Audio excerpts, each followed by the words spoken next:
Hello everyone, welcome to our YouTube channel administrative world. And as you know कि हम public administration के basic concept को हम detail में कवर कर रहे हैं। अभी तक हमने डिफरेंट थ्योरीज को पढ़ा, जैसे डिसीजन मेकिंग से related different models, different theories को हमने डिटेल में पढ़ा। फिर पब्लिक एडमिनिस्ट्रेशन से रिलेटेड जो सिस्टम अप्रोच है उसको हमने जाना, और आज इसी सीरीज में हम बात करने वाले हैं सोशो साइकोलॉजिकल अप्रोच की।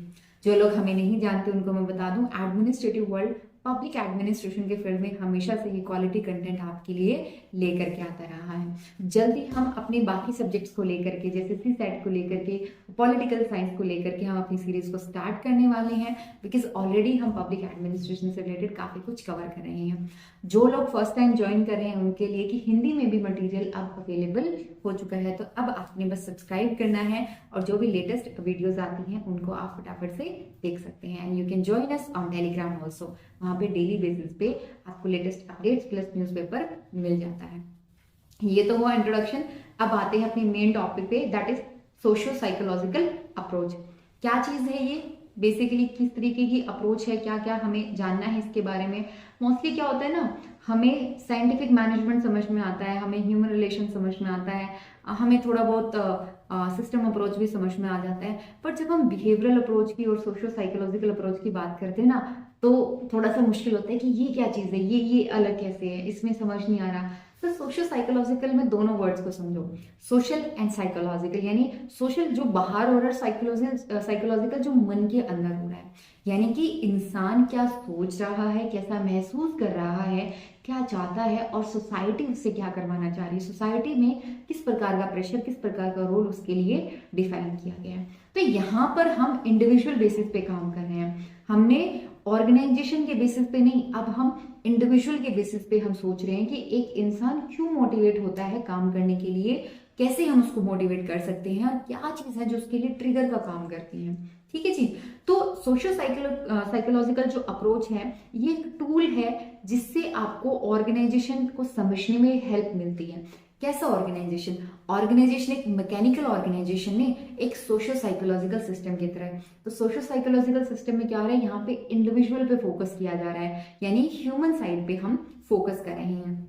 यहाँ पर behavioural science, psychological, sociology, anthropology, इन सारे नॉलेज को हम अप्लाई कर रहे हैं to understand the working man. एक ऑर्गेनाइजेशन में काम कर रहे इंसान के बिहेवियर को समझने के लिए हम साइकोलॉजी, सोशियोलॉजी, एंथ्रोपोलॉजी, ये सारी थ्योरीज को अप्लाई कर रहे हैं, so that we can better understand his mental state, his psychological behaviour and so on. तो क्लासिकल मैनेजमेंट, यानी जो साइंटिफिक मैनेजमेंट और क्लासिकल थ्योरी है, इन्होंने कहा कि देखिए जो ऑर्गेनाइजेशन की इफेक्टिवनेस है, ऑर्गेनाइजेशन जैसे मान लीजिए आपने कोई स्कूल ओपन किया, राइट, उस स्कूल में कितना अच्छे से काम हो रहा है अकॉर्डिंग टू क्लासिकल थिंकर्स। इन्होंने कहा कि स्कूल बना कैसा, आपके स्कूल की बिल्डिंग कैसी है, स्कूल में पढ़ाने वाले टीचर्स है उनको क्या कुछ फैसिलिटीज मिल रही हैं, बेसिकली जो आपका स्ट्रक्चर वाला पार्ट है उसके ऊपर फोकस किया गया। उन्हीं में से एक थ्योरी थी बेसिकली आपकी scientific management theory, bureaucratic management theory, then administrative management theory. इसमें किस पे फोकस किया गया, इसमें कहा गया कि देखो काम करने का एक तरीका होता है, स्कूल में जितने भी टीचर्स हैं, जितने स्टूडेंट्स हैं, पढ़ने का एक तरीका है और पढ़ाने का एक तरीका है। साइंटिफिक मैनेजमेंट वालों ने कहा हम वो तरीका तुम्हें बताते हैं, तुम भी खुद ढूंढ सकते हो, तुम एक काम करो, तुम नोटिस करो टीचर्स को, एक डेढ़ महीने तक लगातार ऑब्जर्व करो, और तुम फिर उसके हिसाब से जो बेस्ट पॉसिबल मेथड है वो तुम आइडेंटिफाई कर सकते हो। ब्यूरोक्रेटिक मैनेजमेंट में बताया गया कि हाँ, एक गवर्नमेंट ऑर्गेनाइजेशन है, वहां पे जो मैनेजमेंट हो रही है, जो रिसोर्सेज को मैनेज करने का तरीका है, उसमें कुछ क्या है, फिक्स पैटर्न होते हैं, आप ब्यूरोक्रेसी को डेवलप कर सकते हो। ये सारी चीजें हम ऑलरेडी डिस्कस कर चुके हैं, आप हमारे जो प्रीवियस वीडियोज हैं वो देख सकते हैं। तो ये जो थ्योरी है कि क्या अभी तक क्या ये इस बारे में डिस्कस हुआ कि बच्चे क्या सोच रहे हैं, टीचर्स क्या फील कर रहे हैं, इनके बारे में डिस्कस नहीं हुआ। अभी तक क्या डिस्कस हुआ, आपके स्कूल का एनवायरनमेंट कैसा है, school environment in the sense infrastructure कैसा है, स्कूल की बिल्डिंग कैसी है ना, बच्चों के बैठने के लिए डेस्क कैसे हैं, बोर्ड कैसे लगा हुआ है, उन चीजों के ऊपर बात हो रही है। तो इन सारी थ्योरीज की वजह से टेक्निकल एस्पेक्ट पे नजर गई, और ह्यूमन साइड की बच्चे और टीचर्स उनके ऊपर जो नजर है वो नहीं गई। जैसे जैसे ये थ्योरी मैकेनिकल और इन चीजों पे ज्यादा फोकस करती गई, फिजियोलॉजिकल कैरेक्टर ऑफ मैनेजमेंट, बहुत सारे लोगों ने इस चीज को क्रिटिसाइज भी किया कि ऐसा थोड़ी ना होता है। कहीं पर मान लो कोई मैन्युफैक्चरिंग कंपनी है, वहां पे ये थोड़ी ना होता कि मैन्युफैक्चर करने का एक तरीका बस उसी को लेकर के चलोगे, बाकी जो लोग हैं वो क्या सोच रहे हैं, वो क्या कर रहे हैं, क्या चाहते हैं, वो भी तो आपको कंसिडर करना पड़ेगा ना, तो ह्यूमन साइड को भी कंसिडर किया जाना चाहिए। जो भी प्रोपोनेंट है यानी कि सोशो साइकोलॉजिकल थ्योरी को मानने वाले हैं, उनका ये कहना है कि हर एक इंडिविजुअल का एक इंपॉर्टेंट रोल होता है ऑर्गेनाइजेशन को सक्सेसफुल बनाने में या उसको फेल करने में। ह्यूमन बीइंग में जो बिलीफ होता है, उनका जो कंट्रीब्यूशन होता है ऑर्गेनाइजेशन को लेकर के, वही इस अप्रोच में फोकस किया गया है। ध्यान रखिएगा, इस अप्रोच में फोकस किया गया है कि जो टीचर्स हैं, जो स्टूडेंट्स हैं, उनका क्या व्यू पॉइंट है, क्या बिलीफ क्या है उनका, वो सोच क्या रहे हैं। अगर उनका ये है ना कि हमें बस पढ़ाना है, हमें अच्छा पढ़ाना है, तो आप बिल्कुल न के बराबर इंफ्रास्ट्रक्चर उनको देखिए, वो तब भी अच्छा काम कर लेंगे। बस उनके जो मेंटल स्टेट है, जो हैप्पीनेस है, वो उसके अंदर झलकनी चाहिए। और बच्चे को ये है कि हमें पढ़ना है, तो फिर वो चाहे आप इंफ्रास्ट्रक्चर ना प्रोवाइड करें तो भी वो पढ़ेंगे। और जिनको ये है कि नहीं नहीं, एक उदासीन सा रवैया है, एक डल सा व्यू पॉइंट है, तो आप उनको कितना ही बेटर प्रोवाइड करा ले, वो तब भी कुछ नहीं कर पाएंगे, राइट। तो यहाँ पर आप ध्यान दें, इसका जो मेन है वो क्या है, belief system, belief in human being and their contribution to organisation is central to this approach. ये सोचा गया कि मैं हूं इस ऑर्गेनाइजेशन में, मैं भी एक इंपॉर्टेंट रोल प्ले कर रहा हूँ, मेरा होना न होना वो भी मैटर कर रहा है। और यही thought process social psychological approach का सेंट्रल कंसर्न है, मेन पॉइंट है।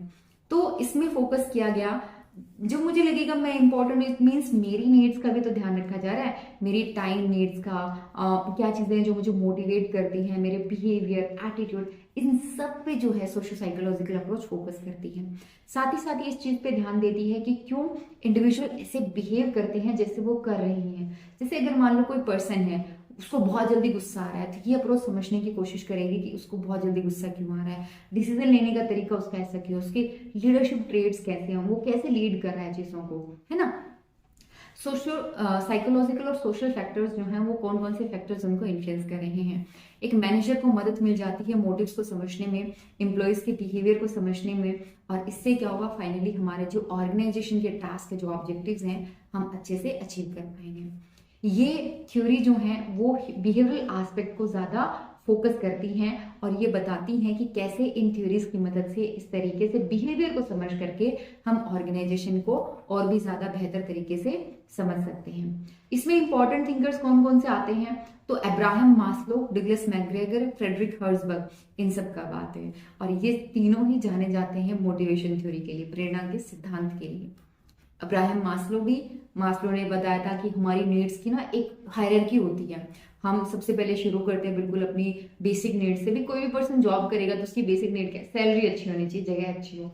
फिर क्या है, धीरे धीरे उसकी नीड बढ़ती जाएगी कि अब सोसाइटी में भी मेरे को एक स्टेटस मिले। फिर क्या होगा कि नहीं नहीं, मेरा भी अपना एक इंपॉर्टेंट रोल होना चाहिए, तो नीड्स बढ़ती जाती है। ठीक वैसे ही फिर मैकग्रेगर एंड हर्ट्जबर्ग ने भी डिफाइन करने की कोशिश करी थी कि कैसे एक इंसान को मोटिवेट किया जा सकता है। तो हम आने वाले लेक्चर्स में कल हम मास्लो के बारे में पढ़ेंगे, उनकी थ्योरी के बारे में डिटेल में हम जानेंगे। जैसे आप देख सकते हैं, सेल्फ एक्चुअलाइजेशन, एस्टीम नीड्स। इंसान स्टार्ट करता है साइकोलॉजिकल नीड से, फिर वो सेफ्टी की तरफ भागता है, फिर वो चाहता है कि मैं और मेरे से जुड़े हुए सब लोग सुरक्षित रहें, एक सोसाइटी में उसको अफेक्शन फील होगी, उसकी रिस्पेक्ट है। देन एस्टीम नीड्स है अचीवमेंट, रिकॉग्निशन, डिग्निटी, और फिर आता है सेल्फ एक्चुअलाइजेशन की now I am satisfied that I did achieved something. तो ऐसे ही मास्लो की थ्योरी के बाद में हम पढ़ते हैं डगलस मैकग्रेगर की एक्स थ्योरी एंड थ्योरी 5। इन चीजों के बारे में कैसे उन्होंने डिफरेंशिएट किया है theory x and theory y, दो अपोजिट उसको लेकर के। थ्योरी वाई में जो मैनेजर्स होते हैं वो ज्यादा मोटिवेटेड रहते हैं, अपने एम्प्लॉयज को ज्यादा एम्प्लॉयज की ज्यादा केयर करते हैं, उन सारी चीजों के बारे में। और हर्ट्जबर्ग डिफाइन करते हैं अपनी थ्योरी को कैसे, कौन कौन सी चीजें हैं जो हमें मोटिवेट कर रही हैं और कौन कौन सी चीजें ऐसी हैं जो हमें डीमोटिवेट करें। Yes, motivation and demotivation are two different thing.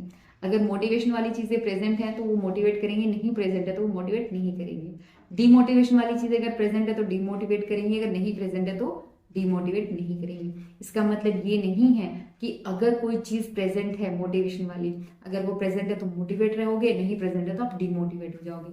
इन्होंने बेसिकली मोटिवेशन और डीमोटिवेशन को दो अलग अलग प्रोसेस के थ्रू समझाने की कोशिश की, और इसको उन्होंने नाम दिया था hygiene factor and motivation factor. इसको कहा जाता है हर्ट्जबर्ग की 2 फैक्टर थ्योरी। तो यही है मेनली जो हम आगे आने वाले चैप्टर्स में इनमें डिस्कस करने वाले हैं।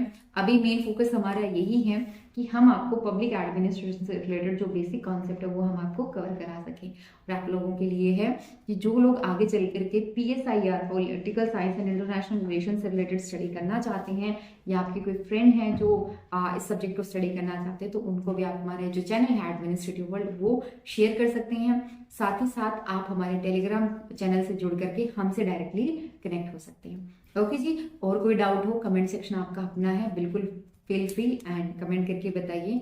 और जो लोग पूछ रहे हैं कि हम बहुत जल्दी जो न्यू होराइजन वाली बुक है उसको रिज्यूम करने वाले हैं, इस डेफिनेटली बहुत जल्दी आपको न्यू होराइजन से रिलेटेड अपडेट भी मिलने वाली है।